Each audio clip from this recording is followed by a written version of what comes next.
মিম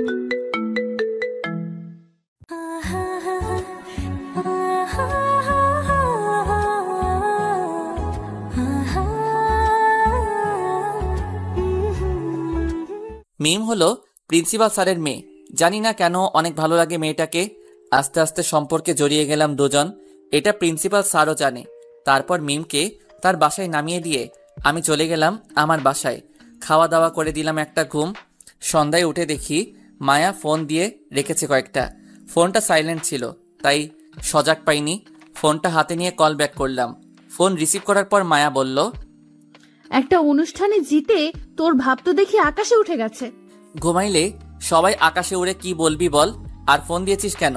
তোর সাথে প্রেম করব তাই। গাজার দাম কত হয়েছে রে? আমি কিভাবে জানবো ওই সব ছাই পাশের দাম কত? তাহলে গাজাখড়ি কথা বলতেছিস কেন তাহলে? ওই চুপ কর। আর পরশুদিন ক্লাসের নোটগুলো আমাকে দিয়ে যা। কেন, তুই ক্লাস করিসনি পরশুদিন? করেছি, তবে নোট করিনি। আর এত ভাবনা নিয়ে তাড়াতাড়ি এনে দিয়ে যা। আমাকে কি তুই তোর কাজের লোক ভাবিস নাকি? তোর প্রয়োজন তুই এসে নিয়ে যা। কথাটা বলার সাথে সাথেই ফোনটা কেটে দিল। আমিও আবার শুয়ে গেলাম। ঘুম আসছে না, তাই শুয়ে না থেকে উঠে ফ্রেশ হতে চলে গেলাম।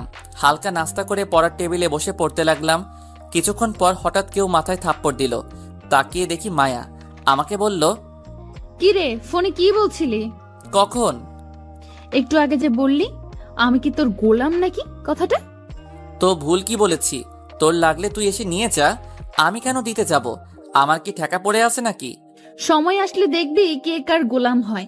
ওকে বলেই মায়া নোটগুলো নিয়ে চলে গেল। আর যাওয়ার আগে বলে গেল, তুই যে আমাকে এখান পর্যন্ত আনিয়েছিস তার শাস্তি আমি তোকে দিব। বলেই মায়া চলে গেল। আমি নিজের কাজে মন দিলাম। সকালে রেডি হয়ে ভার্সিটিতে গেলাম। গিয়ে দেখি মিম দাঁড়িয়ে আছে। তারপর দুজনে মিলে ভিতরে গেলাম। ভিতরে গিয়ে দেখি কিছু লোক এক জায়গায় জড়ো হয়ে দাঁড়িয়ে আছে, তাই মিম আর আমি সেখানে গেলাম। গিয়ে দেখি মায়া আর সাইদের কথা কাটাকাটি হচ্ছে, তাই সবাই তাকিয়ে দেখতেছে। হঠাৎ মায়া সাইদের গালে ঠাস করে একটা থাপ্পড় বসিয়ে দিয়ে সেখান থেকে চলে যায়। আমি দাঁড়িয়ে দাঁড়িয়ে ভাবতে লাগলাম, এই মেয়েটা পারেও। এই নিয়ে হয়তো 12 ওদের ঝগড়া হয়েছে, আর শাস্তি হিসেবে সাইদকে একটা কষে করে চর খেতে হয়েছে। এসব বাদ দিয়ে গিয়ে ক্লাসে মন দিলাম। লাঞ্চ টাইমে মিম আমাকে নিয়ে ঘুরতে বের হয়ে গেল। বিকেলে বাসায় এসে দেখি মায়া আর ওর আম্মু এসে বসে আছে। আমি সালাম দিয়ে ভিতরে চলে গেলাম। সবকিছু রেখে চলে গেলাম শাওয়ার নিতে। বাহিরে এসে দেখি মায়া আমার পড়ার টেবিলে বসে কি যেন লিখতেছে। তাই মায়াকে বললাম, ওই তুই কি লিখিস? Love letter. বেশি বক বক করবি না, এমনিতেই মাথা গরম আজকে। আপনার তো সারা শরীরে কারেন্ট চলে 12 মাস। মানে তুই কি বলতে চাইছিস? মানে খুব সহজ, তোর কাছে এটা নতুন কি? দুদিন পর পর সাইদকে মারবি, পরের দিন গিয়ে সরি বলে সব ঠিক করে ফেলবি। তাই অভিনয় না করে যা করার করে বিদায় হ। মায়া লিখা আটকে দিয়ে উঠে চলে গেল। আর কেমন যেন রাগি চোখ দেখিয়ে গেল। পরের দিন সকালে ভার্সিটিতে গিয়ে মিমের সাথে বসেছিলাম, তখনই মায়া এসে সামনে এসে দাঁড়ালো। তখন মিম আমাকে বলল, চলো রাজ, অন্য কোথাও গিয়ে বসি। চলো। ওই হুসাইন, তুই বলেছিলি না সাইদকে থাপ্পড় দিয়ে আমি আবার সরি বলে সব ঠিক করে ফেলি? এবার আমি সব শেষ করে দিয়ে এসেছি। তো আমি কি করব এতে? কিছু করতে হবে না। শুনে রাখ, এই মায়া কারোর উপর নির্ভর করে বাঁচে না। দেখবো তোর এসব ভাব কতদিন থাকে। বলেই মিমকে নিয়ে সেখান থেকে চলে আসলাম। তারপর দুজন মিলে ক্লাসে চলে গেলাম। বিকেলে ক্লাস শেষ করে গেল প্রিন্সিপাল স্যারের সাথে দেখা করতে, তাই আমি গেটের বাহিরে বসেছিলাম। মিম বের হওয়ার সময় কেমন রাগী একটা লুক দিয়ে চলে গেল। কিছুক্ষণ পর এসে আমাকে বলল, হুসেইন, তুমি মায়ের থেকে দূরে দূরে থাকবে, ওর সাথে আর কথা বলবে না। কেন, কি হয়েছে? একটু আগে আমার একটা বান্ধবী এসে বলল মায়া নাকি আমার আর তোমার সম্পর্কের মাঝে ফাটল ধরাতে চাইতেছে। তুমি সত্যি একটা বোকা। মানে হলো এই মায়া বুঝি আমাদের মাঝে সম্পর্কের ফাটল ধরাতে পারবে। আর তুমি যেহেতু ওর কথা জেনে নিয়েছো, তাই ওর উল্টাপাল্টা কথা বললে সেটা এড়িয়ে চলবে, তাহলেই হবে। ওকে, কিন্তু তারপরেও তুমি ওর থেকে দূরে থাকবে। যেই ফাজিল মেয়ে না জানি কখন কি করে বসে। ওকে ঠিক আছে, এবার চলেন বাসায়। চলো। তারপর মিমকে তার বাসায় নামিয়ে দিয়ে আমি চলে গেলাম নিজের বাসায়। রাতে বসে বসে পড়তেছিলাম, তখনই মোবাইলটা বেজে উঠে তাকিয়ে দেখি মায়া ফোন দিয়েছে। বিরক্তি ভাব নিয়ে ফোনটা রিসিভ করলাম। মায়া বলে উঠল, কিরে, ফোন ধরতে এত সময় লাগলো কেন? কি বলতে ফোন দিয়েছিস সেটা বল। বাবু, এত রাগ করে না, রাগ শরীরের জন্য ভালো না। আচ্ছা বল, কি বলবি? খেয়েছিস রাতে নাকি এখনো না খেয়ে পড়তেছিস? এসব বলতে ফোন দিয়েছিস? তো তোকে কি প্রেম করার জন্য ফোন দিব নাকি? কথাটা শুনে ফোনটা কেটে দিলাম। কি একটা মেয়ে রে বাবা, আমার পিছনে এভাবে লেগে থাকে। এভাবে কিছুদিন চলে গেল। ভার্সিটি দিনগুলো সুন্দরভাবে কাটতে লাগলো। একদিন সকালে ভার্সিটিতে ঢুকতে যাব, তখনই পিছন থেকে মায়া ডাক দিল, তাই দাঁড়িয়ে গেলাম। কি হয়েছে, কিছু বলবি? তোর জন্য মিম একটা সারপ্রাইজ নিয়ে দাঁড়িয়ে আছে, যা ভেতরে। মায়াকে আর কিছু না বলে চলে গেলাম। আল্লাহ জানে কি হয়েছে। এসব ভাবতে ভাবতে ভিতরে আসতেই মিমকে দেখলাম মাঠের কোণে নিয়ে দাঁড়িয়ে আছে। আমি মিমের দিকে এগিয়ে যেতেই মিম আমাকে দেখে আমার দিকে এগিয়ে আসলো। মিম এসেই আমার দিকে একটা খাম এগিয়ে দিয়ে বলল, হুসাইন, এগুলো কি? আমি কি তোমাকে কম ভালোবেসেছিলাম যে তুমি আমাকে এত বড় ধোঁকা দিলে? মিমের কথা শুনে কিছু বুঝতে পারতেছি না, তাই খামটা খুলে দেখতে লাগলাম। খামের ভিতরে কিছু ছবি, যেটাতে আমি মায়াকে জড়িয়ে ধরে আছি। এরকম আরো কিছু ছবি আছে। ছবিগুলো দেখে মাথাটা চক্কর দিয়ে উঠল। এটা কিভাবে সম্ভব কিছুই বুঝতেছি না। ছবিগুলোতে ডুব দিলাম, তখনই মিমের মাথায় ঘোর কাটলো। সারা কলেজ জানে তুমি আর মায়া একজন আরেকজনের শত্রু, আর ভেতরে ভেতরে এসব করো। প্লিজ চুপ করো, আমাকে ভাবতে দাও। না, তুমি আগে এটা বলো, আমাকে কেন এসবের মাঝে টানলে? আমি কি দোষ করেছি? মিম, তুমি এগুলো পেয়েছো কোথায়? আমার বইয়ের ভেতরে একটু আগে পেয়েছি। বুঝেছি, আসো আমার সাথে। তারপর মিমকে নিয়ে গেলাম মায়ার কাছে। মায়া এক কোনায় ওর বান্ধবীদের সাথে দাঁড়িয়েছিল। আমি গিয়ে মায়াকে জিজ্ঞাসা করলাম, এগুলো কি মায়া? মানে কোনগুলা? দেখ, রাগ উঠাবি না, আর এমন ভাব নিচ্ছিস যে তুই কিছু জানিস না। মায়ার হাতে খামটা ধরিয়ে দিলাম। তারপর মায়া সেগুলো খুলে দেখে আমাকে বলল, দেখ, তোর যদি আমাদের সম্পর্কের কথা কাউকে বলতে লজ্জা পাস, তাহলে এতে আমি কি করব? আর এগুলো ব্যাপারে আমি কিছুই জানি না। তোর আর আমার সম্পর্ক মানে? মানে এটা তোকে বলতে হবে? দেখ মায়া, সত্যিটা কি বল, না হলে রাগ উঠলে কি করব তা তুই ভাবতেও পারবি না। সত্যি বলার কি আছে? আর হ্যাঁ, তোর আর আমার মাঝে একটা সম্পর্ক আছে, ভালোবাসার। এটা তো আর অস্বীকার করতে পারবি না। কি আছে? রিলেশনশিপ। ব্যাস, রাগটাকে আর আটকাতে পারলাম না। ঠাস করে মায়ার গালে একটা চড় বসিয়ে দিলাম। আশেপাশে সবাই হা করে তাকিয়ে রইল আমার দিকে। তাই মায়াকে বললাম, আমাদের রিলেশনের প্রথম উপহার দিলাম, আর যদি আমার আর মিমের মাঝে আসতে চাস তাহলে জানে মেরে ফেলবো, বলে দিলাম। মায়া গালে হাত দিয়ে অবাক হয়ে আমার দিকে তাকিয়ে আছে। আমি মিমকে নিয়ে চলে যাচ্ছিলাম, তখনই তিশা ডাক দিয়ে বলল, তোকে আমি দেখে নিব। আমি ওর কথার কর্ণপাত না করে চলে গেলাম মিমকে নিয়ে। তারপর মিমে রাগ করে বাসায় চলে গেল। মন এমনিতেই খারাপ, তাই ক্লাস না করে বাসায় চলে আসছি। মন খারাপ, তাই দুপুরে খাওয়া দাওয়া করে দিলাম ঘুম। বিকেলে মাথায় কারো হাত ভোলানোর কারণে ঘুমটা ভাঙলো। তাকিয়ে দেখি মায়া আমার পাশে বসে আমার মাথায় হাত বোলাচ্ছে। লাফ দিয়ে উঠে দূরে সরে গেলাম। তারপর মায়াকে বললাম, তুই এখানে কি করিস? বাবু, তোমার ঘুম ভেঙে গেছে? ওই কিসব আবল তাবল বলতেছিস? আর তুই আমাদের বাসায় আসলি কখন? এমন ভাবে বলছিস যেন তোদের বাসা থেকে আমাদের বাসা কয়েক কিলোমিটার দূরে, সামনেই তো, তাই মন চেয়েছে চলে আসলাম। আসছিস ভালো কথা, তো তুই আমার রুমে কি করিস? এমনি ছ্যাঁকা খেয়ে কি অবস্থা দেখতে এলাম। তুই এগুলো করছিস কেন? তোর জন্য আমি সাইদের সাথে ব্রেকআপ করলাম, আর তুই রিলেশনে থাকবি? এটা কি মানতে পারি বল? দেখ, এসব বাদ দিয়ে রাত্রিকে সব সত্যি বলে দে, মেয়েটা না হলে ভেঙে পড়বে। অসম্ভব। আমি যতদিন অন্য একটা রিলেশনে না যাচ্ছি ততদিন তুইও সিঙ্গেল থাকবি। মায়ার কথা শুনে রাগও উঠলো, আবার হাসিও পেল, তাই ফিক করে হেসে দিলাম। মায়া অবাক হয়ে জিজ্ঞাসা করলো, কি হলো, এভাবে হাসছিস কেন? তোর কথা শুনে। কেন, আমি হাসির কি বললাম? এই যে বললি তুই রিলেশনে যাওয়ার আগ পর্যন্ত আমাকে সিঙ্গেল থাকতে হবে। তোর রিলেশনের অপেক্ষায় বসে থাকলে আমি বুড়ো হয়ে যাব, তাও তুই রিলেশনে যেতে পারবি না। মানে? এক কথায় তোকে সহ্য করার ক্ষমতা ছিল একমাত্র সাইদের, তাকে ছেড়ে দিয়েছিস, তাই আর কারোর সাথে রিলেশনে যেতে পারবি বলে আমার মনে হয় না। তুই কি আমাকে চ্যালেঞ্জ করতেছিস নাকি? অবশ্যই না, শুধু একটু সুবুদ্ধি দিতেছি, ভালো হয়ে যা, না হলে বিয়ের জন্য আঙ্কেল ছেলে পাবে না তোর জন্য। তুই সকালে থাপ্পড় দিয়েছিস, কিছু বলিনি, কিন্তু এখনের অপমানটা কলিজায় গিয়ে লেগেছে। দেখ, আমি সত্য কথা বলেছি, এটা যদি তোর জন্য অপমান হয় তাহলে আমার কিছু করার নেই। তুই কি বলতে চাইছিস? আমি বিয়ের জন্য পাত্র পাবো না?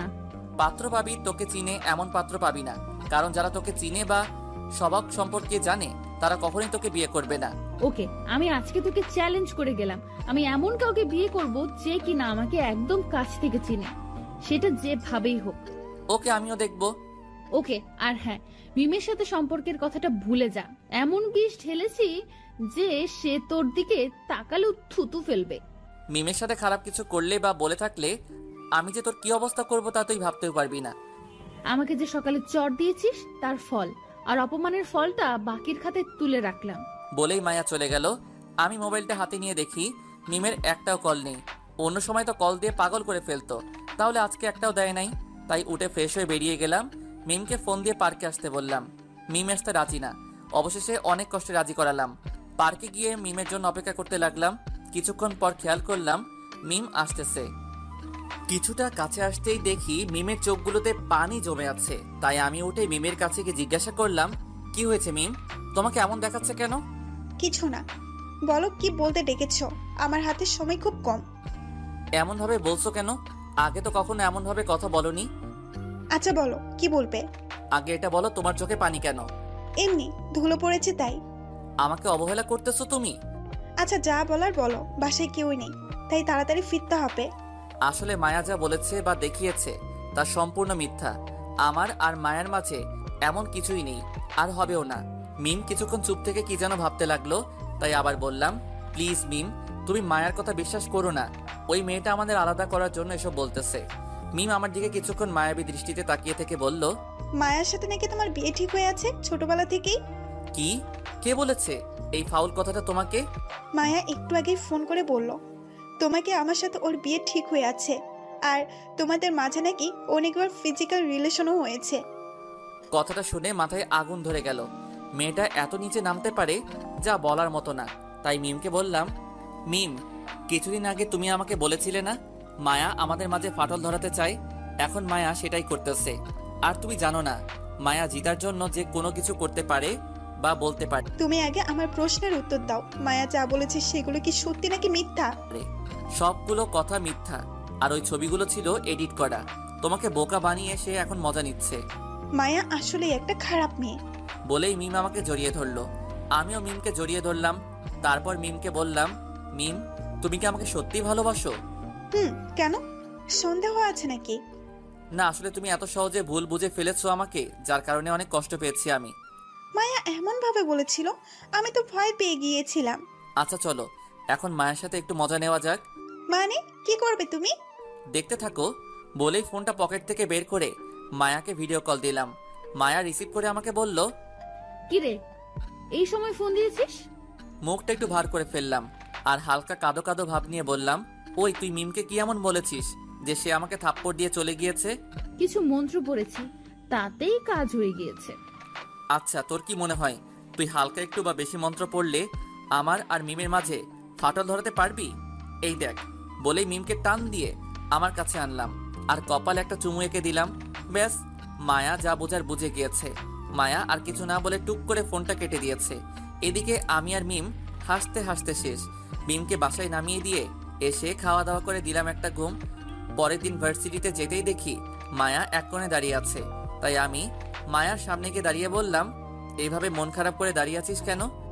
এমনি, তোকে বলতে হবে নাকি? জানি। কেন তোর মন খারাপ?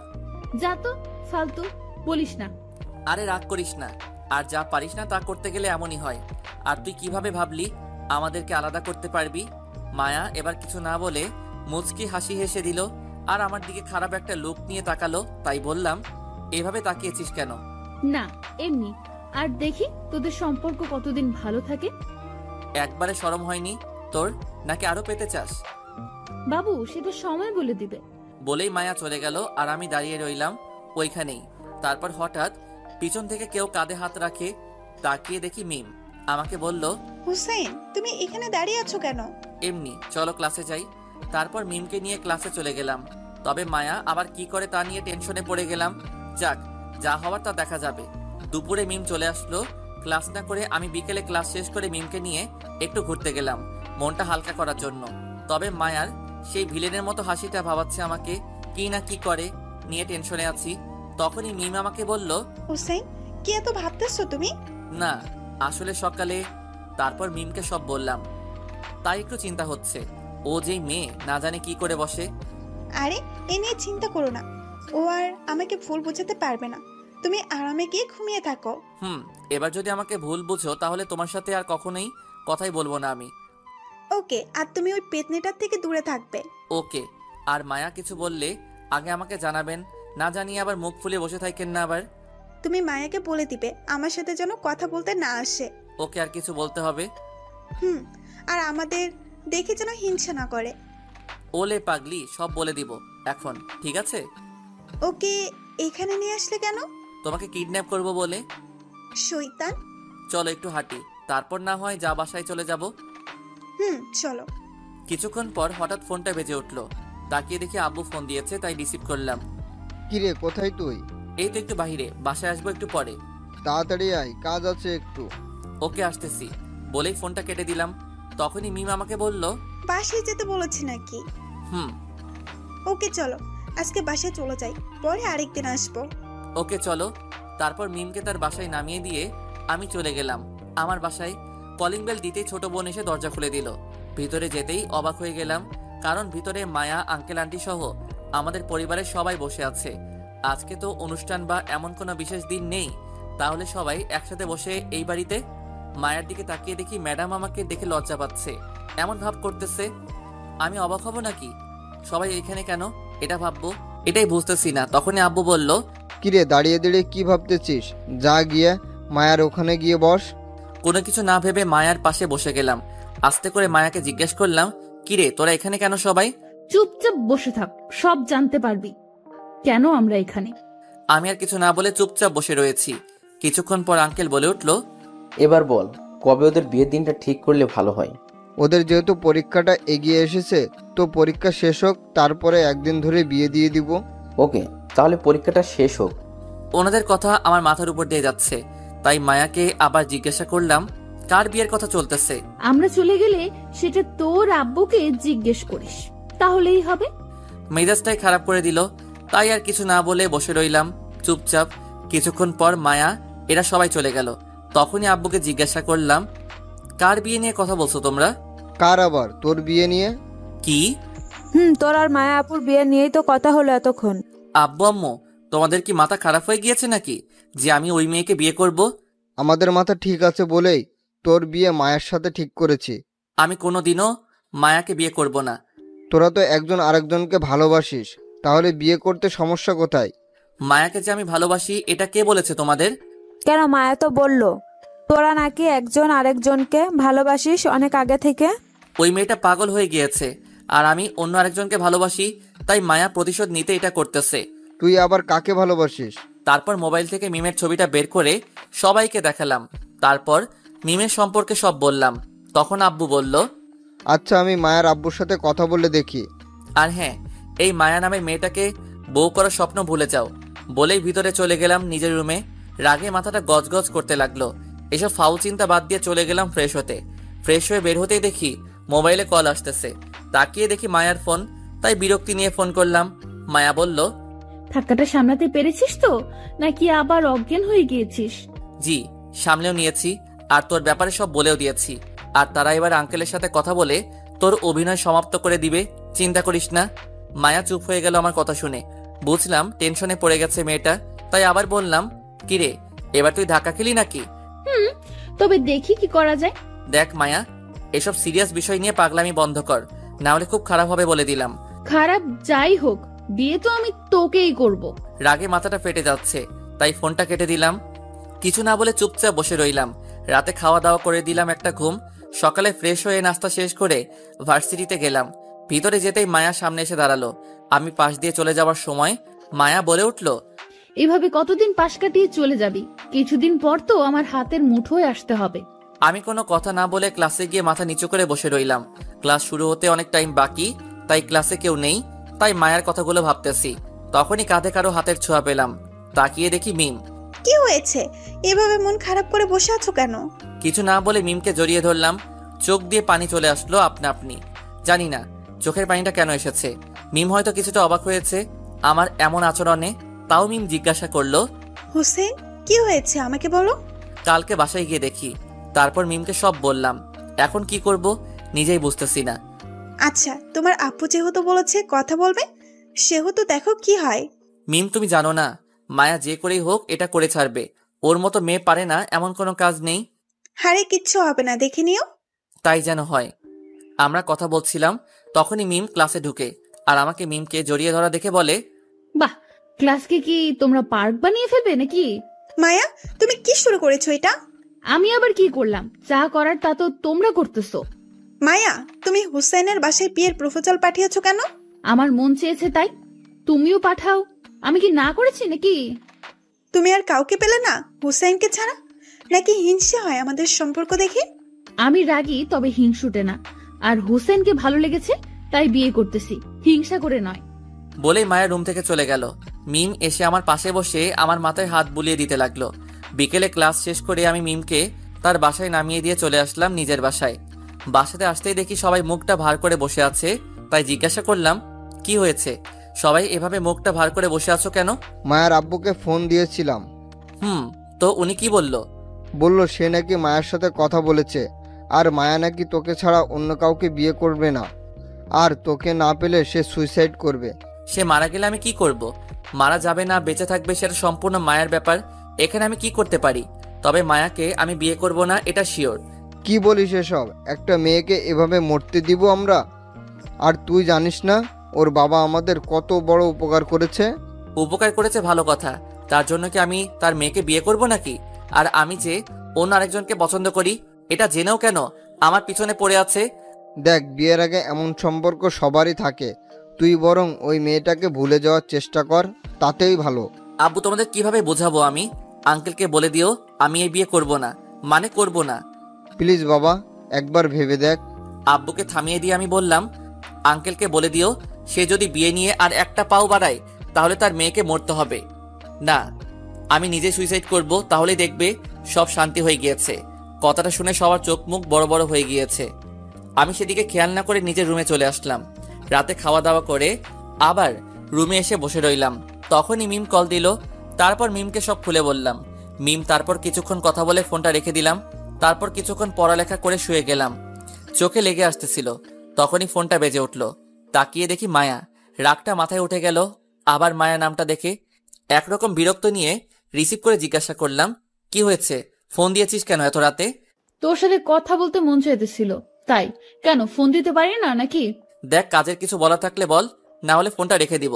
ওকে শোন, আজকে পরীক্ষার সাবজেক্টের চার্ট দিয়েছে, সেটা তোর ইমেইলে পাঠিয়ে দিয়ে রেখেছি, দেখ। থ্যাঙ্কস বলে ফোনটা কেটে দিলাম। আর একটাও কথা বললাম না। তারপর আরামের একটা ঘুম দিলাম। সকালে উঠে ফ্রেশ হয়ে নাস্তা না খেয়ে ভার্সিটিতে চলে গেলাম। আম্মু ডেকেছিল, কিন্তু এক প্রকার রাগ নিয়ে বেরিয়ে গেলাম। ভার্সিটিতে গিয়ে দেখি মিম দাঁড়িয়ে আছে এক কোনায়, তাই আমি মিমের কাছে গেলাম। তারপর বসে রইলাম চুপ করে, মন খারাপ করে। তখনই পিছন থেকে কেউ কাঁধে হাত রাখলো। তাকিয়ে দেখি মায়া। মায়া বলল, কিরে, তুই নাকি না খেয়ে চলে এসেছিস ভার্সিটিতে? তো কি হয়েছে? খাওয়ার উপর রাগ করতে নেই, ধর এটা খেয়ে নে। বলে একটা প্যাকেট আমার দিকে এগিয়ে দিল। এমনিতেই মাথায় রাগ, তার উপর আবার এসব ঢং করতেছে, তাই বললাম, দেখো মায়া, এমনিতেই মাথা ঠিক নেই, তার উপরে প্যারা দিস না প্লিজ, যা এখান থেকে। ওকে, তবে এগুলো খেয়ে নিস। বলে প্যাকেটটা রেখে চলে গেল। আমি প্যাকেটটা নিয়ে দূরে ছুঁড়ে মারলাম। তখনই মিম আমাকে বলল, হুসেন, তুমি খেয়ে আসোনি সকালে? আবার তুমি শুরু করো না প্লিজ। না, চলো গিয়ে খেয়ে আসি, আর সব ঠিক হয়ে যাবে দেখো। এখন চলো খেয়ে আসি। তারপর মিমের জোরাজোরির কারণে যেতে হলো খেতে। নাস্তা শেষ করে চলে আসলাম ক্লাসে। বিকেলে ক্লাস শেষ করে বাসায় আসতে দেখি সবাই চুপচাপ করে বসে রয়েছে। আমি কাউকে কিছু না বলে রুমে গিয়ে ফ্রেশ হয়ে খেতে আসলাম। এইভাবে দুদিন কেটে গেল। স্বাভাবিকভাবেই ভাবলাম আঙ্কেল হয়তো এই বিষয়টা নিয়ে আর এগোবে না, কিন্তু শুক্রবার আজকে, তাই সবকিছু বন্ধ। বিকেলে নিচে সবাই মিলে টিভি দেখতেছি। এমন সময় আঙ্কেল ফোন দিয়েছে আব্বুর মোবাইলে। আব্বু ফোন রিসিভ করে কথা বলতে লাগলেন। আব্বু আঙ্কেলকে বোঝাতে চাইতেন, কিন্তু আঙ্কেল বোঝার পাত্রই না। আব্বু তখন ফোনটা লাউড স্পিকারে দিয়ে সবার সামনে রাখলেন। তখন আঙ্কেল বললেন, দেখ, তুই হুসাইনকে যেভাবেই হোক রাজি করা, না হলে মায়া আমাকে হুমকি দিয়েছে যে 1 সপ্তাহের মধ্যে যদি বিয়ের দিন তারিখ ঠিক না হয় তাহলে সে নিজেকে শেষ করে দিবে। তুই মায়ের মাকে একটু বুঝিয়ে বল। আমি তাকে অনেক বুঝিয়েছি, কিন্তু কোনো লাভ হয় নাই। তার একটাই কথা, বিয়ে পরীক্ষার হলেই চলবে, তবে 1 সপ্তাহের ভিতরে। বিয়ে কবে হবে সেই দিন তারিখ ঠিক করতে হবে। দেখ, এখন আমরা যেদিকে যাই সেদিকেই বিপদ। বিয়ে ঠিক না করলে মায়াকে হারাতে হবে, আর ঠিক করলে আমার ছেলেকে হারাতে হবে। দেখ, তুই কি করবি জানি না, তবে হুসাইনকে যে করেই হোক বিয়েতে রাজি করাতে হবে। আমি কি করব নিজেই বুঝতেছি না। দেখ, তুই হুসাইনকে বল, প্রয়োজন পড়লে আমার সব সম্পত্তি আমি হুসাইনের নামে করে দিব, তাও আমার মেয়েকে বাঁচা। দেখো হোসেন এসবে রাজি হবে না, আর তুই মায়াকে বুঝিয়ে বল যেন পাগলামি না করে। আরে সে কি কথা শোনার মেয়ে নাকি? ও যা বলবে তাই, না হলে কি করে বাকিটা তো তুই জানিসই। দেখো যেদিকেই যাব সেদিকেই বিপদ দেখতে পাচ্ছি, আমি কি করব কিছুই বুঝতেছি না। দেখ, যেভাবেই হোক হুসাইনকে আমার মেয়ের জন্য চাই। প্রয়োজনে আমি সারা জীবন তোকে যা উপকার করেছি তার বিনিময় হিসেবে হলেও তোর ছেলেকে আমার মেয়ের জন্য চাই, তাও আমি মায়াকে হারাতে পারবো না। কথাটা বলে আঙ্কেল ফোনটা কেটে দিল। আর আমি কথাটা শুনে স্তব্ধ হয়ে গেলাম। উনি বিনিময়ে আমাকে চাইতেছে? কি বলবো, নিজেই ভাষা হারিয়ে ফেলেছি। আব্বুর দিকে তাকিয়ে দেখি মুখটা কালো হয়ে আছে। আমাকেও কিছু বলতে পারতেছেন না, আর ওইদিকেও সামলাতে পারতেছেন না। সবাই থ মেরে বসেছিলাম। তখনই আব্বু বলে উঠল, এবার বলো আমি কোন দিকে যাব? নিজেকে আজ বড় অপরাধী মনে হচ্ছে। আব্বু আঙ্কেলের সাথে কথা বলে দেখি কি হয়। তুই আর কি বলবি? দেখলি না উপকারের বিনিময় হিসেবে তোকেই চাইতেছি। আমি আর কিছু বলার ভাষা খুঁজে পেলাম না। উপকারের বিনিময় দিতে হবে এইভাবে তা জানতাম না আমি। এসব ভাবতেছি, তখনই আব্বু বলে উঠল, সব সমস্যা আমাকে ঘিরে, আমি না থাকলে সব ঠিক হয়ে যাবে। তোকে বা মায়াকে কাউকে মরতে হবে না, আমি মরে গেলে সব ঠিক হয়ে যাবে। বলেই আব্বু নিজের রুমে চলে গিয়ে দরজা বন্ধ করে দিল। আম্মু আর ছোট বোন গিয়ে দরজা ধাক্কাতে লাগলো। আমি তখনও জিম মেরে বসে আছি। মিমকে ছাড়া বাঁচার কখনো কল্পনাও করিনি। আর এখন বিয়েতে রাজি না হলে হয়তো আব্বুকে হারাতে হবে। কি করব কিছুই বুঝতেছি না। এমন মনে হচ্ছে নিজের ভিতরে টেনশন বেশি হওয়ার কারণে সেটা জ্যাম হয়ে গিয়েছে। পরিস্থিতি আগে সামলাতে হবে। তাই উঠে আব্বুর দরজার সামনে গিয়ে বললাম, আব্বু আমি বিয়ে করব মায়াকে, তাও তুমি কিছু করো না প্লিজ। কিছুক্ষণ পর আব্বু বেরিয়ে এসে আমাকে জড়িয়ে ধরে বলল, তুই আমাকে ছোট হওয়া থেকে বাঁচালে। আমি কিছু না বলে রুমে চলে আসলাম। এসে ওয়াশরুমে ঢুকে গেলাম। পানির ট্যাপটা ছেড়ে দিয়ে মুখটা ধুয়ে নিলাম। চোখ দিয়ে পানি পড়তে লাগলো। মনে মনে ভাবতে লাগলাম, আবারও এক মধ্যবিত্ত হেরে গেল পৃথিবীর নিয়মের মাঝে। এসব ভাবছিলাম আর চোখ দিয়ে পানি পড়ছিল। কিছুক্ষণ পর ওয়াশরুম থেকে বেরিয়ে আসলাম। ঠিক করে নিলাম যে হয়তো সুখে থাকতে পারবো না মায়াকে বিয়ে করে, তবে সবাইকে খুশি তো রাখতে পারবো, এতেই অনেক কিছু। তবে এটা করলে যে মিমের কাছে অপরাধী হয়ে যাব, এটা তাদের কিভাবে বোঝাবো? আমি কি করব তা নিজে জানি না। হয়তো একজনের কাছে অপরাধী হব, তবে সবাইকে সুখে রাখতে পারবো, এতেই অনেক। রাতে খাওয়া দাওয়া করে বিছানায় শুয়ে ভাবতে ভাবতে কখন ঘুমিয়েছি তা নিজেও বলতে পারি না। সকালে কারো ফোনে ঘুম ভাঙলো। তাকিয়ে দেখি মিম। বুকটা ধাক করে উঠলো, তাও রিসিভ করলাম। মিম বলল, কি জনাব, ঘুম ভাঙেনি? এই তো। আচ্ছা, আজ থেকে নাকি আর ক্লাস হবে না, তাই ভার্সিটিতে আর যাওয়ার দরকার নাই। ওকে, তুমি বিকালে একটু দেখা করতে পারবে? কোথায় আসতে হবে বলো? তুমি নদীর পাড়ে এসো। ওকে। তারপর আরো কিছুক্ষণ কথা বলে ফোনটা রেখে দিলাম। উঠে ফ্রেশ হয়ে নিচে গিয়ে নাস্তা করে নিলাম। তারপর আঙ্কেলের বাসার দিকে রওনা দিলাম। যাওয়ার পর আঙ্কেল আন্টির সাথে কৌশল বিনিময় করে জিজ্ঞাসা করলাম, আন্টি মায়া কোথায়? সে তো ঘুমাচ্ছে। কেন, কোনো কাজ আছে নাকি? না আন্টি, ওর কাছে আমার একটা খাতা আছে, সেটা নিতে এসেছি। আচ্ছা, তুমি যাও, গিয়ে নিয়ে আসো। আমি আর কিছু না বলে সোজা উপরে চলে গেলাম মায়ার রুমে। গিয়ে দেখি এখনো ঘুমাচ্ছে। ঘুমন্ত অবস্থায় মায়াকে কেউ দেখলে বলবে না মায়া এমন কাজ করতে পারে, কারণ ঘুমালে মায়াকে অনেক মায়াবী লাগে। মায়াকে হালকা করে ডাক দিতে সে আমাকে বলল, কিরে, তুই আমার রুমে এত সকালে? সূর্য আজকে কোন দিকে উঠলো? ছাদে আয়, তোর সাথে কথা আছে আমার। বলে আমি ছাদে গিয়ে দাঁড়িয়ে রইলাম। কিছুক্ষণ পর মায়া এসে আমাকে বলল, কিরে, কি বলবি বল? প্লিজ এসব কাহিনীগুলো থামা, আমি আর নিতে পারতেছি না। তুই কিসের কথা বলছিস? দেখ, ভাব ধরিস না প্লিজ। আর আমি হার মেনেছি তোর কাছে। এখন থেকে তুই যা বলবি আমি তাই শুনবো। তাও এসব ড্রামা বন্ধ কর। আমি তোকে বিয়ে করব, এখানে ড্রামা আসবে কোথা থেকে? আমি সিরিয়াসলি তোকে বিয়ে করব। বললাম তো আমি হার মেনেছি। প্রয়োজন পড়লে তোর পাগুলোতে আমি তোর পা ধরে ক্ষমা চাইবো, আর তুই যা বলবি তাই শুনবো। প্রমিস? ভেবে বলছিস তো? বল কি করতে হবে এর বিনিময়ে? বাসার সবাই যেভাবে বলছে, তুইও তাদের কথা মতো আমাকে বিয়ে করে নে, ব্যাস এটাই দাবি। মায়ার কথায় রাগ উঠতে লাগলো আমার। যে কথাটাই বলি সে সেই কথাটাকে ঘুরিয়ে এই জায়গাতেই আনে। নিজের রাগটাকে কন্ট্রোল করে বললাম, আচ্ছা বিয়ে করা ছাড়া কি আর কোনো উপায় নেই? আছে তো। তাহলে এতক্ষণ কথা না ঘুরিয়ে এটা উপায়টা বললেই তো পারতি। বল কি উপায়? আমাকে বউ বানিয়ে নে। মাথাটা নষ্ট হয়ে যাবে এই মেয়ের সাথে কথা বললে। তাই আর না বাড়িয়ে চলে আসলাম বাসায়। বিকেলে পার্কে মনমরা হয়ে বসেছিলাম, তখনই মিম এসে পাশে বসে গেল। আমাকে এভাবে বসে থাকতে দেখে জিজ্ঞাসা করলো, এভাবে বসে আছো কেন? কিছু না বলে মাথাটা নিচের দিকে চুপচাপ বসে রইলাম, কারণ মিমকে কি বলবো এটাই ভেবে পাচ্ছি না। তখন মিম আবার বলল, হোসেন কি হয়েছে তোমার? আমাকে খুলে বলো। আবার নতুন করে কি কিছু হয়েছে? নতুন করে কিছু হয়নি, যা ছিল তা শেষ করে ফেলেছে মায়া, আর আমি হেরে গিয়েছি মিম। মানেটা একটু খুলে বলো প্লিজ। কালকে বিকেলে মিমকে সব বললাম, বলেই চুপ করে গেলাম। মিমের চোখের কোণে পানি জমে আছে, কিন্তু হাত দেওয়ার অধিকারটা হয়তো হারিয়ে ফেলতেছি। এইভাবে কিছুক্ষণ দুজনেই চুপ করে বসে রইলাম।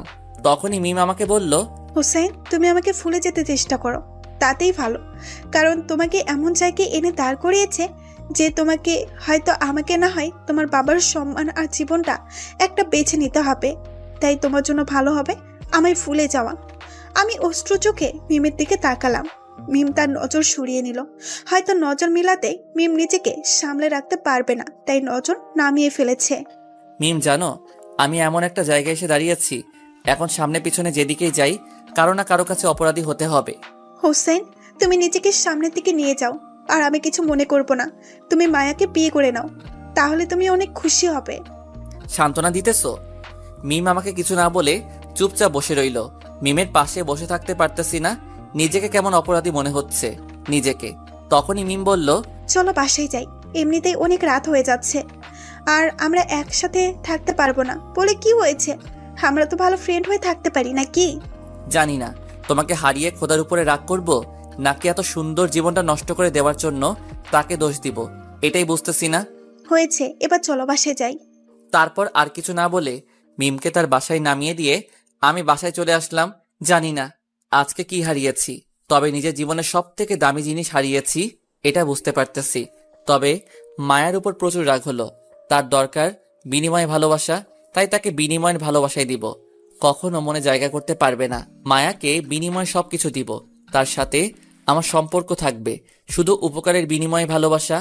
মায়াকে আর তুই না, এখন থেকে আপনি করে বলবো, কারণ সে সব ভেঙে দিয়েছে শুধু বিনিময়ের ভালোবাসা চেয়ে। পরের দিন সকালে ভার্সিটিতে গিয়ে এক কোণে বসেছিলাম, তখনই মায়া এসে বলল, কিরে, আজকে তোর নায়িকা কোথায়? দেখতে পাচ্ছি না। কিছু না বলে চুপচাপ বসে রইলাম। তখনই মায়া আবার বলল, কিরে, কথা কানে যায় না? জি বলেন, আমি শুনতেছি। আমার মুখ থেকে আপনি শুনে মায়া হয়তো চমকে গিয়েছে, ওর মুখে রিয়াকশন এটাই বলতেছে। নিজেকে সামলে নিয়ে মায়া বলল, ওই তুই আমাকে আপনি করে বলছিস কেন? আরে আপনার বাবা আমাদের এত উপকার করেছে, তাহলে আমি আপনাকে তুই বা তুমি কি করে বলি বলেন? খোঁচা দিতেছিস নাকি? আরে না, আপনারা বিনিময়ে আমাকে চেয়েছেন, আমি তো বিয়েতে রাজি হয়ে গিয়েছি, এতে খোঁচা দেওয়ার কি আছে? দেখ, তোর আপনি আমার ভালো লাগতেছে না, আর এসব ঢং বাদ দে। দেখুন, আপনারা উপকার করেছেন তাই সম্মান প্রাপ্য, আর আমি ঢং করতে যাব কেন? আমি তো রিয়েলিটিতে চলতেছি, আর তাই যদি কেউ উপকার করে তাকে সম্মান দিয়ে কথা বলতে হয়। ওকে, ডাকতে থাক, আর সম্মান দেওয়া ভালো। বলেই মায়া উঠে চলে গেল। আমি সেই জায়গাতেই বসে রইলাম। এভাবে কেটে গেল কিছুদিন। এর মাঝে বিয়ের দিন ঠিক হয়ে গিয়েছে, আমার পরীক্ষাও প্রায় শেষ। আমি পরীক্ষার মাঝে নিজেকে ব্যস্ত রাখার চেষ্টা করলাম, আর ওরা যা বলে তাতেই তাল মিলিয়ে চলতে লাগলাম, কারণ যা হারাবার তা তো হারিয়ে ফেলেছি। হয়তো ওই দিনই জীবনের শেষ দিনটাও কাটিয়ে নিয়েছিলাম। পরীক্ষার শেষ দিনে মায়া সবাইকে বিয়ের কার্ড দিয়ে দাওয়াত দিতে লাগলো। সবাই শকড হলো আমার আর মায়ার বিয়ের কথা শুনে। পরীক্ষা শেষ আজকে, তাই বাসায় এসে ঘুমিয়ে গেলাম। আর এক সপ্তাহ পরে বিয়ে। সন্ধ্যায় ঘুম ভাঙলো, মাথায় হাত দিয়ে বুলিয়ে দিতেছে। তাকিয়ে দেখি মায়া, তাই লাফ দিয়ে উঠে বললাম, আপনি এখানে কেন? কেন, আর 10 দিন পর তো এই রুমটা তো আমারও হবে, তাই আগে থেকে এসে অভ্যাস করতেছি।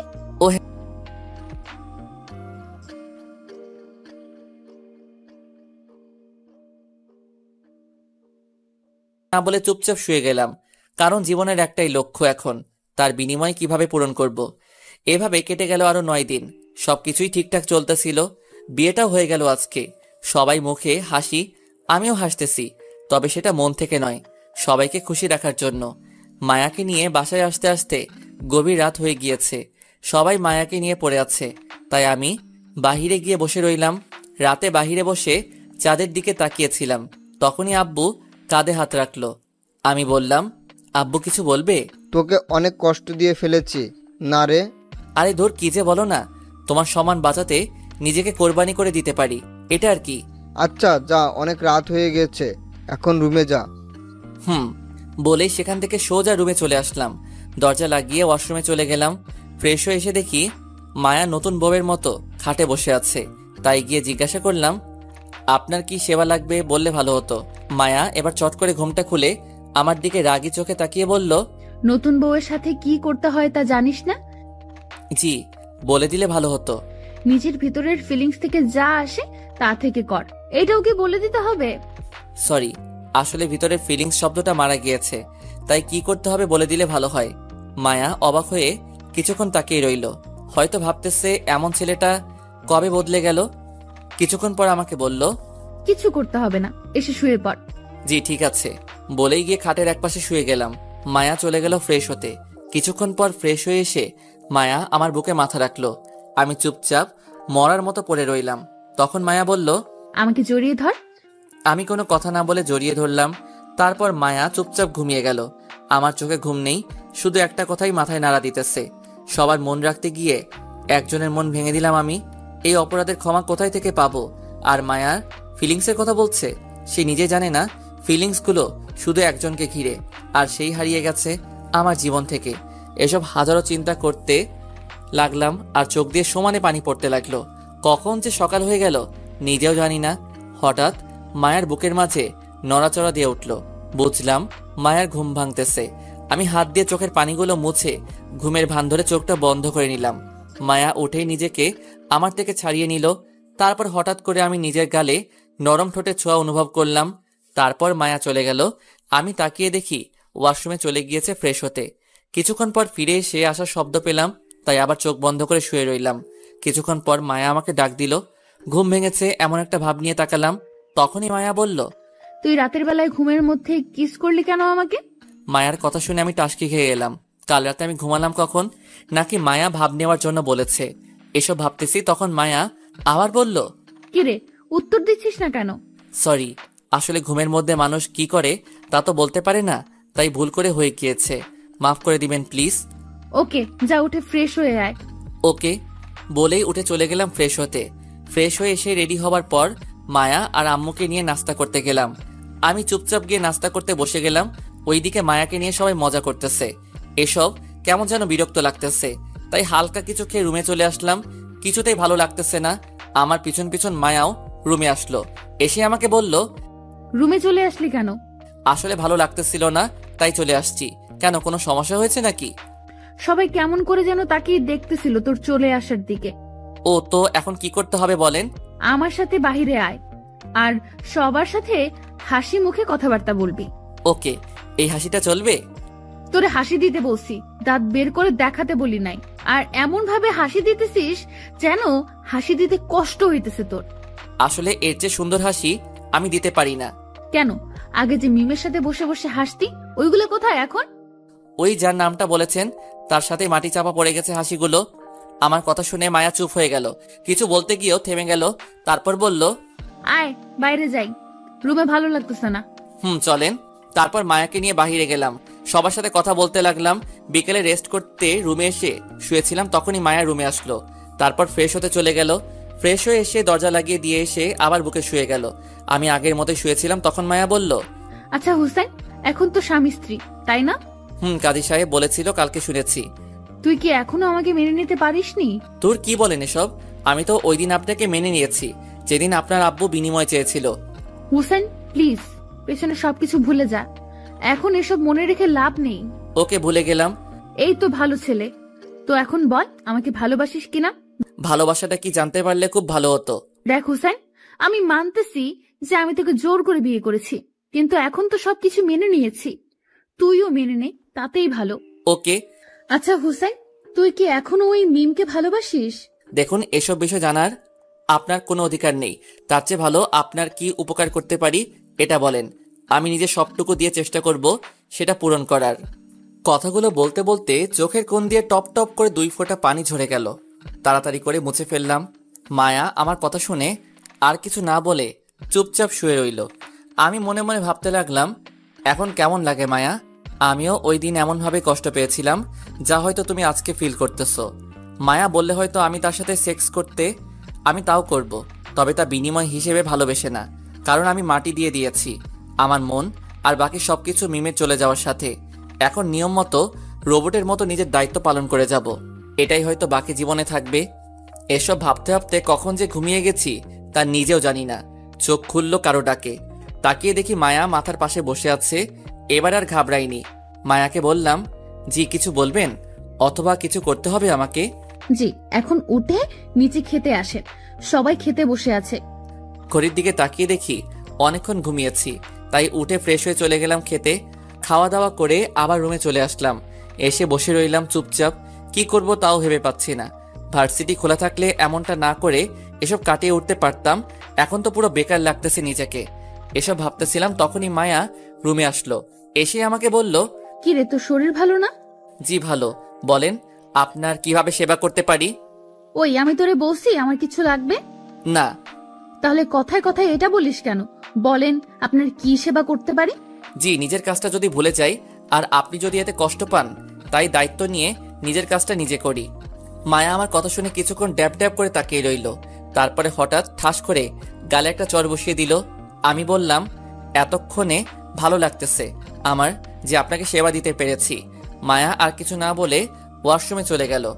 আমি কিছু না বলে বিছানায় গিয়ে শুয়ে রইলাম। কিছুক্ষণ পর মায়া ওয়াশরুম থেকে বের হয়ে এসে আমার পাশে শুয়ে গেল। আমি সেদিকে খেয়াল না করে নিজের মতো শুয়ে রইলাম। কিছুক্ষণ দুজনের মাঝে নীরবতা বজায় রইল। হঠাৎ মায়া বলে উঠল, হুসাইন, তুই আমার বুকে মাথা দিয়ে ঘুমা আজকে। আমি মায়ার কথা মতো মায়ার বুকে মাথা দিয়ে শুয়ে গেলাম। তখন মায়া আমাকে বলল, আমার হার্টবিট শুনতে পাচ্ছিস হুসাইন? জি। হার্টবিট গুলো কি বলতেছে তাকে শুনতে পাচ্ছিস না? সরি ম্যাডাম, এসব বোঝার ক্ষমতা আমি অনেক আগেই হারিয়ে ফেলেছি। দেখ হুসাইন, আমি জানি তুই আমার উপর রাগ করে আছিস, মাফ করে দে প্লিজ। দেখুন, আমি কোনো ব্যাপারে আপনার উপরে রাগ করে নেই, তাই বারে বারে মাপ চেয়ে আমাকে লজ্জা দিবেন না প্লিজ। দেখ, এভাবে বলিস না, বললাম তো ভুল হয়ে গিয়েছে। প্লিজ ম্যাডাম, এভাবে বলবেন না। আমি যদি পারতাম তাহলে ক্ষমা করে দিতাম। দেখ হুসাইন, তোকে জোর করব না, তুই ক্ষমা করে দে, না হলে কিন্তু আমি বাধ্য হব জোর করতে। ম্যাডাম, আপনি বললেই আমি কাজ করে দিব, জোর করার কি আছে? আমার কথা শুনে মায়া রাগে টলমল করতে লাগলো। আমি কিছু না বলে চুপচাপ রইলাম। তখন মায়া আবার বলল, বুঝছি, তোকে বুঝিয়ে পারবো না, তাই যা করার আমাকেই করতে হবে। আপনি কেন কষ্ট করতে যাবেন? আমাকে বলেন, আমি করে দিচ্ছি। তুই কি করতে পারবি? আমার সাধ্যের ভিতরে হলে অবশ্যই পারবো।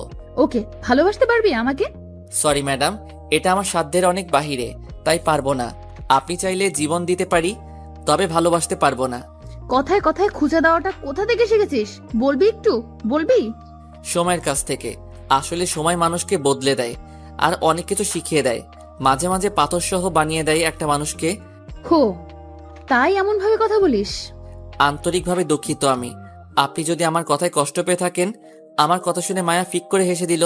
তারপর বলল, তোর কথায় শুধু কষ্ট পাই না, এমন লাগে বুকের ভেতরে হাতুড়ি দিয়ে আঘাত করতেছে, বুঝছ? জি ম্যাডাম। আচ্ছা, এসব বাদ দিয়ে একটা সোজা কথা বলে দেই, শুনে রাখ। জি বলেন। তোকে আমি 2 দিন সময় দিলাম, এর মাঝে আমাকে ভালোবেসে মেনে নিবি। তোর জন্য ভালো, আর এর মাঝে মেনে না নিলে তোর থেকে জোর করে আমি আমার অধিকার আদায় করে নেব। হালকা মুচকি হেসে আমি চোখ বন্ধ করে ফেললাম। জানি না মায়া কি ভাবতেছে, আর সেটা জানার কোনো প্রয়োজন মনে করি না। মায়া আমাকে জড়িয়ে ধরল। আমি কোনো কিছু না বলে চুপ করে শুয়ে রইলাম। হাজারো চিন্তা মাথায় নিয়ে ঘুমিয়ে গেলাম। কখন তা বলতে পারি না। সকালে ঘুম ভেঙে তাকিয়ে দেখি আমি নিজের সিটে শুয়ে আছি, আর মায়া আমার বুকে শুয়ে ঘুমিয়ে আছে। আমি ওঠার জন্য হালকা করে মায়াকে বুকে নামাতে চাইছিলাম, তখনই মায়ার ঘুমটা ভেঙে গেছে। ঘুমন্ত গলায় আমাকে বলল, হুসেন, ঘুমাতে দে তো একটু, এত নড়াচড়া না করে যেভাবে আছিস সেভাবেই শুয়ে থাক প্লিজ। তারপর আবার ওইভাবে শুয়ে রইলাম। কি আর করার, কিছু না বলে চুপচাপ শুয়ে চোখ বন্ধ করে রাখলাম। এভাবে কেটে গেল 2 দিন। বিয়ের সব নিয়ম প্রায় শেষ, তবে বাসায় বসে থাকতে থাকতে ভালো লাগতেছে না, তার উপর এসব প্যারা। রাতে বসে বসে মোবাইল টিপতেছিলাম, তখনই মায়া রুমে আসলো। এসে আমাকে বলল, কিরে, আজকে তো 2 দিন শেষ, কি ঠিক করলি? আপনি আমাকে যা বলবেন তাই করব। আমি তাই এখানে মেনে নেওয়া আর না নেওয়ার কিছুই নেই। বুঝছি, তোকে বুঝিয়ে লাভ নেই, তার চেয়ে বরং তোর সাথে কঠিন হয়ে থাকাটা ভালো। এটা আপনার ইচ্ছা। ঠিক আছে, এখন এদিকে এসে আমাকে কিস কর। মায়ার কথা মতো তার কাছে গিয়ে কপালে একটা কিস করলাম।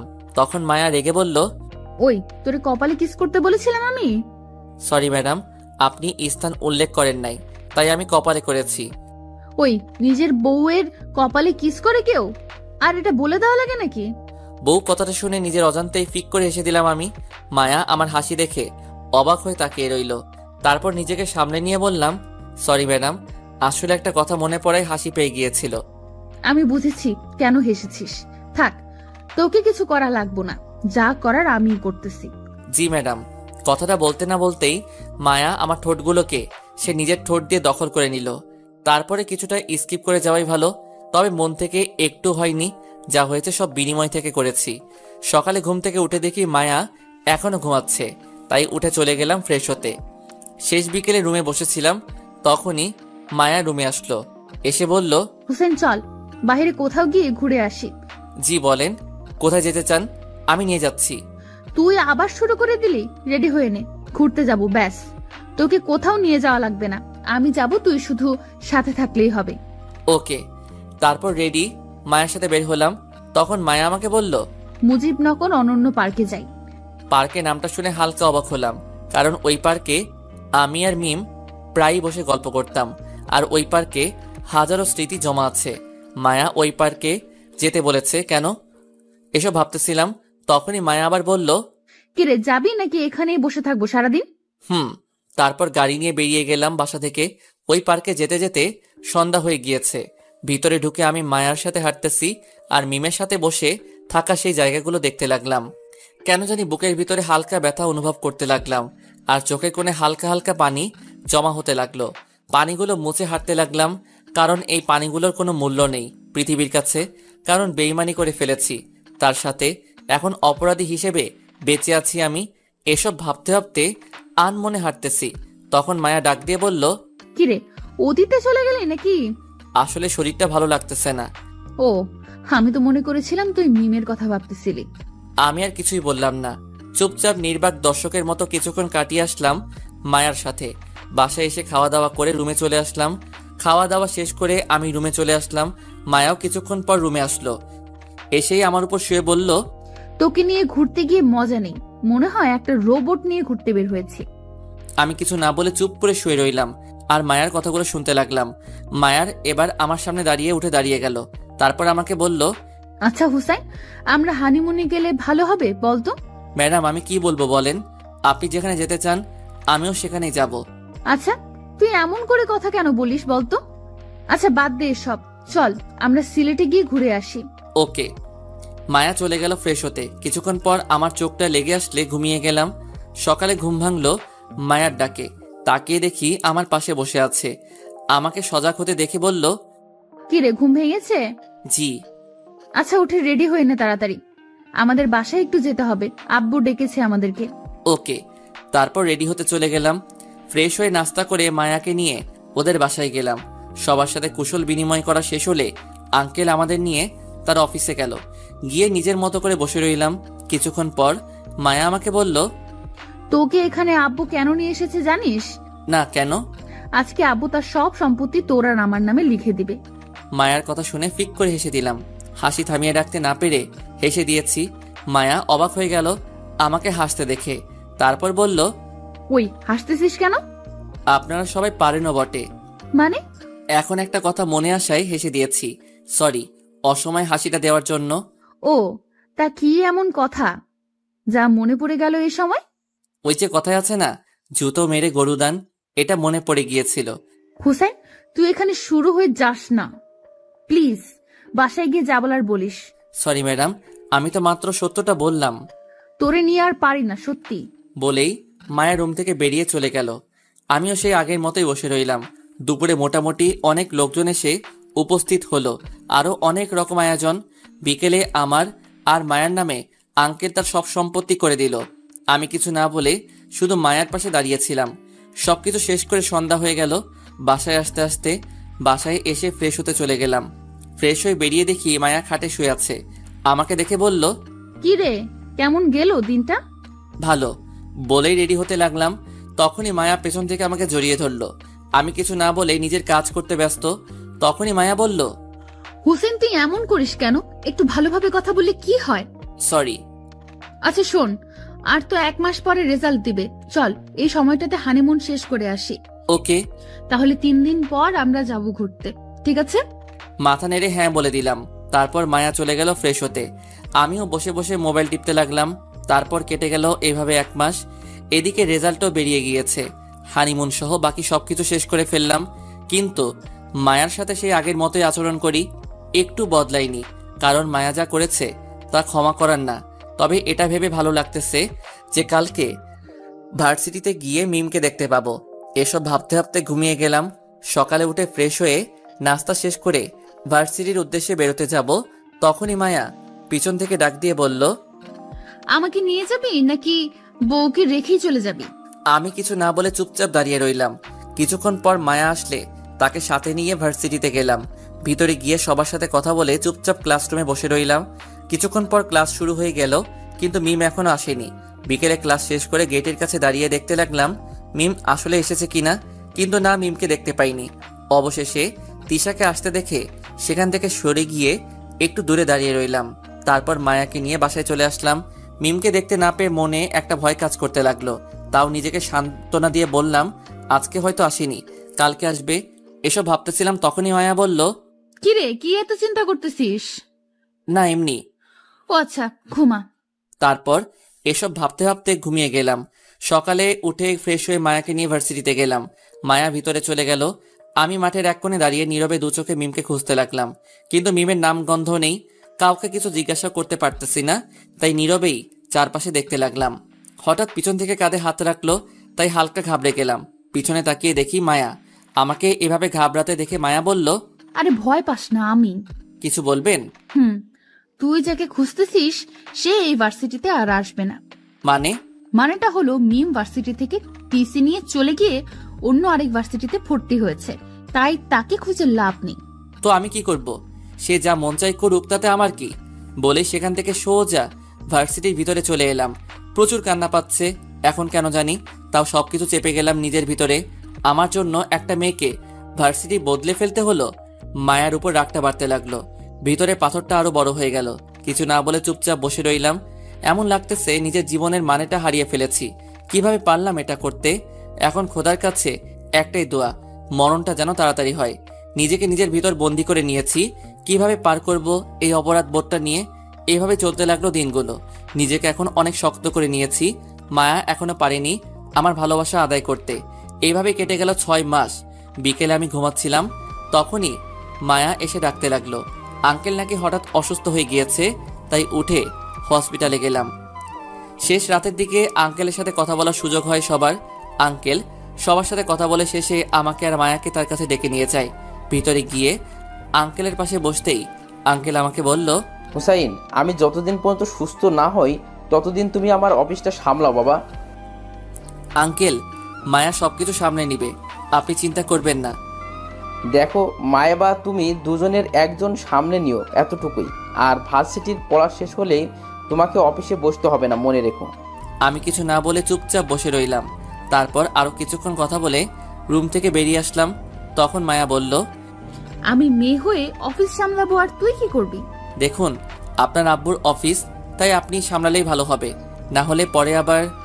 কথাটা বলতে গিয়েও থেমে গেলাম। তারপর বললাম, তার চেয়ে ভালো আপনি সামলান। মায়া হয়তো বুঝতে পেরেছে কি বলতে চেয়েছি, তাই রাগী মুখ নিয়ে আমার দিকে তাকিয়ে বলল, তুই না বলিস আমি যা বলবো তুই তাই শুনবি? বলেন, কি করা লাগবে? কাল থেকে বাবা সুস্থ হওয়ার আগ পর্যন্ত তুই অফিস সামলাবি। কি আর করার, তাই হ্যাঁ বলে দিলাম। তারপর সকালে বাসায় চলে আসলাম। এসে ফ্রেশ হয়ে চলে গেলাম অফিসে। ম্যানেজার সবকিছু বুঝিয়ে দিয়েছে, তাই অত একটা অসুবিধা হয়নি। দুপুরে লাঞ্চ টাইমে মায়া অফিসে এসে হাজির খাবার নিয়ে। কিছুটা আজব লাগলো, এখানে খাবার আনার কি আছে? সবাই খেতে চলে গেল। তখন মায়া আমাকে খাবার রেডি করে দিতে দিতে বলল, সরি সকালে ওইভাবে কথা বলার জন্য। আরে না, ঠিক আছে। দেখ, তুই একটা বিষয় নিয়ে রাগ করে আছিস সেই প্রথম থেকে, আবার এটা নিয়ে রাগ করে বসে থাকিস না। আমি কারো উপর রাগ করি না। আচ্ছা তাহলে আজকে তোকে আমি খাইয়ে দেব। তারপর প্লেটটা নিয়ে নিজের হাতে খাইয়ে দিতে লাগলো। আমি কিছু না বলে চুপচাপ খেতে লাগলাম। খাওয়া দাওয়া শেষ করে মায়া আমাকে বলল, শোন, আজকে তোর আর হসপিটালে যাওয়ার দরকার নেই, তুই বাসায় গিয়ে রেস্ট করিস। আমি কাল বা পরশু চলে আসবো বাসায়। ওকে। মায়ার যাওয়ার আগে জড়িয়ে ধরলো। আমি কিছুটা ঘাবড়ে গিয়ে বললাম, এটা একটা অফিস, কেউ চলে আসতে পারে। কেউ আসবে না, আর আসলেও সিসি ক্যামেরায় দেখা যাবেই। আর বেশি কথা না বলে চুপচাপ জড়িয়ে ধর আমাকে। আমি আর কিছু না বলে চুপচাপ দাঁড়িয়ে রইলাম। কিছুক্ষণ পর মায়া চলে গেল। আমি আবার অফিসের কাজে মন দিলাম। তারপর অফিসের কাজ শেষ করে বাসায় চলে আসলাম। যাক, অনেকদিন পর ভালো লাগতেছে মায়াকে রুমে না দেখে। এভাবে কেটে গেল 3 বছর। ভার্সিটি লাইফ শেষ করে কিছুদিন হলো আঙ্কেলের বিজনেসে হাত দিয়েছি। সবকিছু স্বাভাবিকভাবে বদলে গিয়েছে, শুধু মায়া আর আমার সম্পর্ক ছাড়া। কারণ আজও মায়াকে মাফ করতে পারিনি আমি। কারণ মায়াকে মিমের কাছে মাফ চাইতে হবে, আর মিম যদি মায়াকে মাফ করে তবেই আমি মায়াকে মাফ করব। বিকেলে অফিস থেকে বাসায় চলে এসেছি, ভালো লাগতেছে না। আমাকে দেখে মায়া বলল, কিরে তুই এত তাড়াতাড়ি চলে আসলি, শরীর খারাপ নাকি তোর? না, আমি ঠিক আছি, এমনি ভালো লাগতেছে না, তাই চলে এসেছি। আচ্ছা ঠিক আছে, তুই বসে থাক, আমি তোর জন্য পানি নিয়ে আসতেছি। না লাগবে না, আমি ঠিক আছি। তোর কি মন খারাপ? না ম্যাডাম, আমি ঠিক আছি। আজকে তো মিমের বার্থডে, তাই তোর মন খারাপ, তাই না? আমি কিছু না বলে চুপচাপ বসে রইলাম। আসলেই আজকে মিমের বার্থডে, তাই মনটা খারাপ। তখন মায়া বলল, তুই আর কতদিন মিমকে মনে রাখবি বলতো আমাকে? মায়ার কথা শুনে হালকা মুচকি হাসি দিয়ে চুপ করে বসে রইলাম। তখন মায়া বলল, আমার কথাটা শুনে মায়া রাগে গজগজ করতে লাগলো। তারপর আমাকে বলল, আচ্ছা তুই কি চাস বলতো হোসেন? কিছুই না।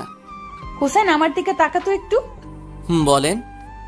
আচ্ছা মিমের থেকে আমি কোন দিক দিয়ে কম বলতো? উল্টো মিমের চেয়ে আমি আরো বেশি সুন্দর, তারপরও কেন এমন করছিস? আপনি বাহির দিয়ে মিমের থেকে সুন্দর এটা মিথ্যা না, তবে মিমের ভিতরে যে সৌন্দর্য তার কাছে ধারাও যেতে পারেননি আপনি। মায়া এসে আমার কোলে বসে আমার গালে হাত দিয়ে নরম সুরে বলল, আচ্ছা বল, কি করলে তুই আমাকে ক্ষমা করবি? দেখুন, আপনি আমার সাথে কোনো অন্যায় করেননি যে আপনাকে আমি মাফ করব, সো বাদ দেন এসব। আচ্ছা আমি যদি মিমের কাছে ক্ষমা চেয়ে নেই, তাহলে কি তুই আমাকে ক্ষমা করে দিবি? আমি কিছু না বলে চুপচাপ বসে রইলাম। মায়া আমার দিকে কিছুক্ষণ তাকিয়ে থেকে গালে একটা কিস করলো। আচ্ছা আমি মিমকে খুঁজে বের করে তার কাছে ক্ষমা চেয়ে নিব, তারপর তোকে বোঝাবো কত ধানে কত চাল। বলে উঠে চলে গেল মায়া, আর আমি ফ্রেশ হতে চলে গেলাম। দুদিন পর দুপুরে অফিসে বসে কাজ করতেছি, তখনই দরজায় কেউ নক করলো, তাই বললাম, ইয়েস কামিং। তখনই দরজা ঠেলে মিম রুমে আসলো। আমি অবাক হয়ে গেলাম মিমকে 4 বছর পর দেখে। মিম রাগী মুখ নিয়ে আমার দিকে এগিয়ে এসে আমার গালে ঠাস করে একটা চড় বসিয়ে দিল। একে তো এত বছর পর মিমকে দেখে অবাক হয়েছি, তার উপর চড় মারায় পুরাই টাসকে খেয়ে গেলাম। তাই কিছু না বলে চুপচাপ দাঁড়িয়ে রইলাম। তখন মিম বলল, তুমি কিভাবে পারলে এত বছর আমাকে মনে রেখে মায়াকে কষ্ট দিতে? আমি কি বলবো বুঝতে পারতেছি না, তাই চুপ করে রইলাম। আমাকে চুপ থাকতে দেখে মিম বলল, বিয়ে 4 বছর হয়েছে তোমাদের, আর তুমি আজও আমাকে মনে রেখে মায়াকে কষ্ট দিচ্ছ? কিভাবে পারলে এত বছর আমাকে মনে রাখতে? কেন তুমি মনে রাখোনি আমাকে? আমার প্রশ্ন শুনে মিম কিছুটা অপ্রস্তুত হয়ে গেল, একদম চুপ হয়ে গেল। তখন আমি বললাম, কিছু প্রশ্নের উত্তর থাকে না, তাই এসব প্রশ্ন করো না প্লিজ। আচ্ছা হোসেন, ভুলে যাও পেছনের সব কিছু, আর আমি মায়াকে ক্ষমা করি।